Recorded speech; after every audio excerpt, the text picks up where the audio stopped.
The dim glow of the bedside lamp cast long shadows across the tiny studio apartment. Everything was eerily still, except for the faint ticking of a clock on the wall. The young man sat motionless on his worn-out couch, his eyes fixed on the flickering flame of a candle. The storm outside raged with ferocity, but inside it felt like the calm before a brewing storm, one that had nothing to do with the weather. A knock on the door shattered the silence, echoing like a thunderclap.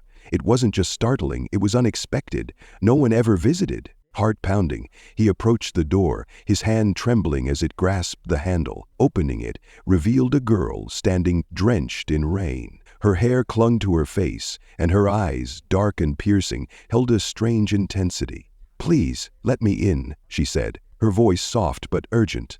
Something about her presence felt unnatural. She didn't belong to the mundane routine of his life. He hesitated, but then, against his better judgment, he stepped aside. As she entered, the apartment seemed to shift. The air grew heavier, and the flickering candle extinguished, as if acknowledging her arrival. Who was she? The girl didn't speak at first. She stood in the middle of the room, her gaze darting around, taking in every detail. Her soaked clothes left a puddle on the floor, but she didn't seem to notice. Finally, she broke the silence. "You live here alone?" He nodded, still unsure how to process her sudden appearance. "This place," she said, her voice trailing off, "it feels restless." Her words struck him. Restless. It was the same feeling that had haunted him since moving in. The apartment wasn't just a place. It was a trap, a space that seemed to echo his thoughts, amplify his fears, and dull his ambitions. But how could she sense it too? As she warmed herself by the radiator, he couldn't shake the feeling that her arrival wasn't random. "Why are you here?" he asked, his voice breaking the silence. She glanced at him, her expression unreadable. "I had nowhere else to go." Her vague response only deepened the mystery. Was she running from someone? Something? Despite her cryptic demeanor, there was a vulnerability about her, a quiet plea for safety that he couldn't ignore. He offered her a towel and a dry set of clothes, and for a moment, the apartment felt different, warmer. But that warmth was fleeting. As the night wore on, the apartment seemed to come alive, and the walls creaked, the shadows danced, and the air felt charged with an invisible energy. At one point, she stopped in front of an old photograph on the shelf. "Is this your family?" she asked. "Yes," he replied curtly, avoiding her gaze. "They look happy." Her comment stung more than he cared to admit.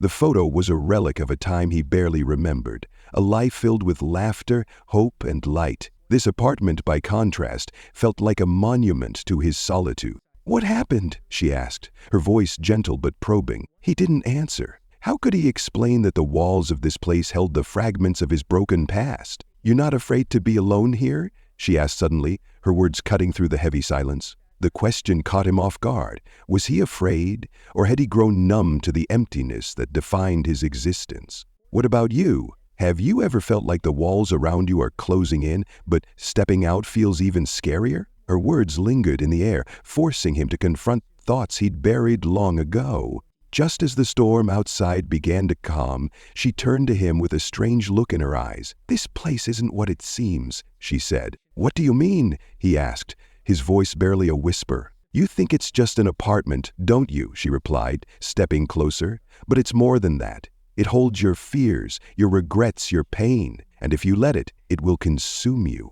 Her words sent a chill down his spine. How could she know such things? Before he could respond, she handed him a small folded piece of paper. "When I leave, read this," she said. And just like that, she was gone, slipping out the door as silently as she had arrived. He stood there for a moment, the note clutched tightly in his hand. Finally, with trembling fingers, he unfolded it. Inside was a single sentence. "You can't escape the past, but you can choose to stop living in it." The words hit him like a bolt of lightning. He looked around the apartment, and for the first time he saw it not as a refuge, but as a prison of his own making. Who was she? And why did her words feel so personal? The questions haunted him as he sat by the window, watching the first rays of sunlight pierce through the storm clouds. Something had shifted within him. The walls of the apartment no longer felt as suffocating, but they still held secrets he wasn't ready to face. And so, his journey begins.